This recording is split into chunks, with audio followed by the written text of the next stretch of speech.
नमस्कार प्रिय मित्रों, मैं ज्योतिषकार कमल आप सबका हार्दिक अभिनंदन करता हूं आपके अपने इस प्यारे यूट्यूब चैनल अलौकिक साधनाएं में। दोस्तों,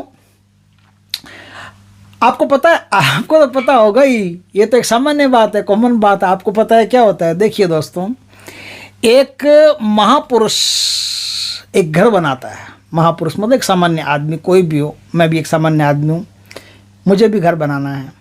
अभी मेरे पास 2 कमरों का एक घर है, लोगों ने रहने के लिए दिया है कि आप रह सकते हो, महाराज किराया आपका लगेगा नहीं, लाइट का बिल लगेगा खाली।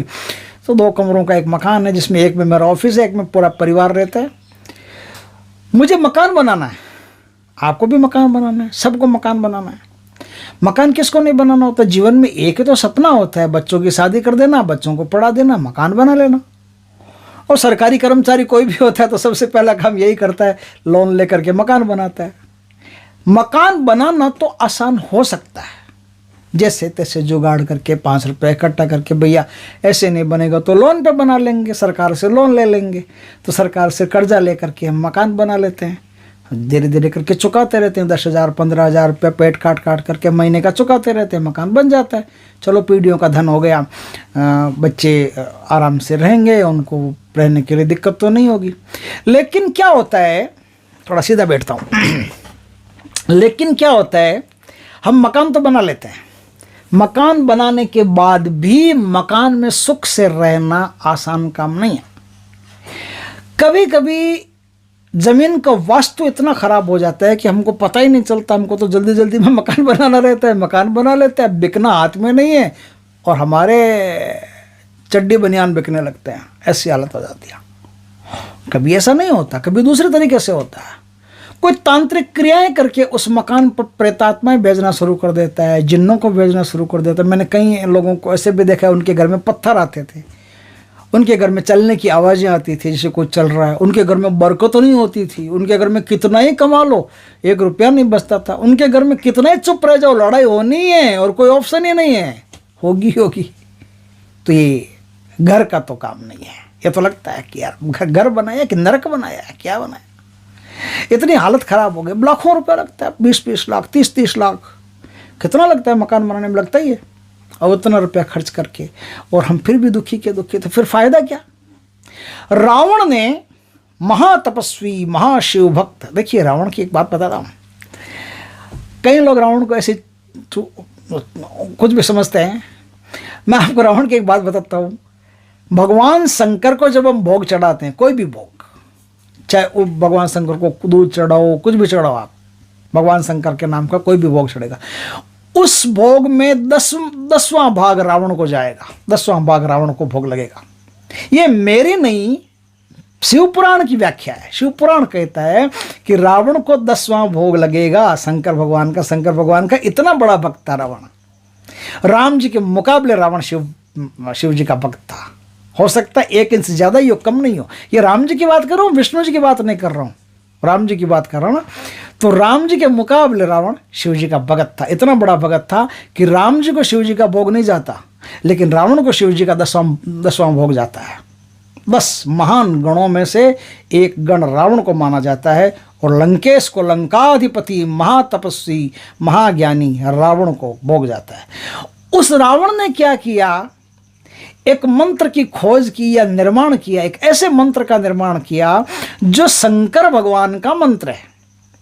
और मंत्र इतना प्रबल है कि इस मंत्र का 1000 जाप यदि आपने कर लिया और जैसे बताऊं वैसा कर लिया, तो आपके घर में कैसी भी प्रॉब्लम आती हो, तंत्र मंत्र की प्रॉब्लम आती हो, घर में चिंता रहती हो, घर में रोग रहता हो, घर में लड़ाई झगड़ा होता हो, घर में बरकत नहीं होती हो, घर में कोई एक दूसरे को हम आपके हैं कौन करके रहते हों, एक दूसरे के लिए रहने लग जाएंगे। कमल हसन की एक दूसरे बन जाएगी। हर आदमी के मन में एक प्रेम पैदा हो जाएगा, हर आदमी के मन में एक हेल्पिंग नेचर बन जाएगा, हर आदमी सुखी समृद्ध स्वस्थ होने लगेगा, घर में अच्छे लोगों का आगमन होना शुरू हो जाएगा, घर पर कैसी भी तंत्र क्रिया चलेगी ही नहीं, जैसे छतरी हाथ में हो, जैसे छतरी हाथ में हो तो बारिश आप पर असर नहीं करती, बाढ़ वाढ़ आ गई तो अलग बात है, लेकिन नॉर्मल बारिश आप पर असर नहीं करती। उसी प्रकार से कोई भी प्रकार की तंत्र क्रिया हो, टोना टोटका अविचार कर्म आपके घर पर नहीं चल सकता। तो करना क्या है? ये करना है कि किसी भी सोमवार के दिन किसी भी शिव मंदिर में विराजमान होकर के, सोमवार शुक्ल पक्ष का होना चाहिए, श्वेत वस्त्र धारण करके आप भगवान शिव जी का पूजन करके, अर्चन करके अच्छे तरह से, और फिर वहाँ बैठ करके पलाश की जो लकड़ी होती है, पलाश की लकड़ी लीजिए, छोटी सी लकड़ी ले लीजिए, एक बिसत की बहुत, एक बित्ते की छोटी सी लकड़ी ले लीजिए। इतनी सी लकड़ी सामने रखिए, किसी बाजोट वाजोट पर किसी आदरणीय ढंग से रखिएगा। पहले शिव जी को छुआ दीजिएगा, छुआ करके आदरणीय ढंग से इस लकड़ी को रखिएगा। और अब आपको 10 माला का यानी 1000 मंत्रों का जाप उस लकड़ी के ऊपर आपको करना है। खूंटी बना लेना उसके लकड़ी की, काट कोट के छोल छुल के एकदम छोटी सी खूंटी बना लेना। खूंटी बना करके 1000 मंत्रों का जाप आपको भगवान शिव के मंदिर में बैठ करके आपको 1000 मंत्रों का जाप करना। 1000 मंत्रों का जाप करके और उस लकड़ी को वहां से उठा लेना। आपकी लकड़ी अब अभिमंत्रित हो गई, अब इतनी शक्तिशाली हो गई कि आपके घर पर कैसी भी परेशानी आ ही नहीं सकती।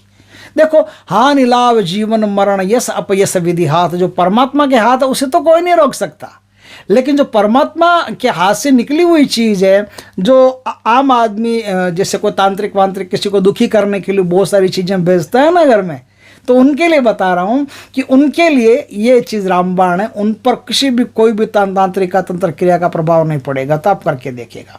तो 1000 बार जाप कर लिया, जाप करने के बाद में लकड़ी को उठा लिया। लकड़ी को उठाने के बाद में अब आपको क्या करना है, अपने घर आइए। अपने घर आकर के कोई भी शुभ चौगड़िया होता है ना, शुभ चौगड़िया तो आपको देखते हैं आजकल तो फ़ोन में भी आता है। पहले तो पंचांग में हम जैसे पंडितों को पूछने जाना पड़ता था महाराज चौगड़िया कौन सा, आजकल तो फ़ोन में भी चौगड़िया आता है। और बहुत सारे लोग तो ऐसे अंगुलियों पर चौगड़िया गिन के बता देते हैं कि अभी कौन सा चौगड़िया चलता है। ब्राह्मण की आवश्यकता ही नहीं, खुद ही ब्राह्मण बने फिरते हैं, उनको अच्छे तरह से पता रहता है चौगड़िया कौन सा है। तो कोई भी शुभ चौगड़िया हो, उस चौगड़िया के अंदर आपको क्या करना है, वो जो कील, वो जो लकड़ी को जो खूंटी आप लाए हैं ना, उस खूंटी को आप अपने घर के किसी भी कोने में, उत्तर दक्षिण पूर्व पश्चिम नैऋत्य ईशान वायव्य अग्नि, किसी भी कोने में उसको थोड़ा सा खड्डा खोद करके उसको गाड़ दीजिए, ऊपर प्लस्तर कर दीजिए। जिंदगी भर उस मकान पर कोई भी प्रकार की विपदा आपदा नहीं आ सकती। बड़े से बड़ा तांत्रिक हो, उसका कुछ बाल तक नहीं उखाड़ सकता, कुछ नहीं कर सकता। इतना शक्तिशाली महाराज रावण का दिया हुआ मंत्र है। तो ये मंत्र मैं आपको बताता हूँ, ध्यान से सुनना, नोट करना। मंत्र है ओम सं सं सिन सिन सुम सुम सं सौ सोम सम से श्वे शम स्वा। फिर सुनो, ओम सम शम शिम शिम शुम शुम शं सों सों शं स श्व शम स्वाहा। ये मंत्र है। इस मंत्र का जाप करके और आप दुनिया की सारी परेशानियां जो आपके घर में आती है ना, उससे निजात पा सकते हो। आपका घर एकदम स्वर्ग जैसा हो जाएगा, घर एक मंदिर हो जाएगा, स्वर्ग से भी सुंदर हो जाएगा। ये जितेंद्र की फिल्में नहीं गिना रहा हूँ, वास्तव में बता रहा हूँ कि इस प्रकार से है। वास्तव में आपका घर आनंददायक माहौल में आ जाएगा और आपके घर में आते ही कोई भी जैसे बाहर से आगंतुक आएगा तो घर में आते ही उसका मन लगेगा, ऐसा लगेगा जैसे जन्नत में आ गया, स्वर्ग में आ गया। बड़ा अच्छा उसको गुड फील होगा। दोस्तों, वीडियो अच्छा लगे तो लाइक करना, कमेंट करना, शेयर करना। पहली बार हमारे चैनल पर आए, चैनल को सब्सक्राइब करना, पास में जो बेल आइकॉन का बटन है वो भी दबा देना, ताकि हमारे ज्ञानवर्धक जानकारीपूर्ण वीडियो सबसे पहले आपके पास आ सके। जय श्री कृष्णा दोस्तों।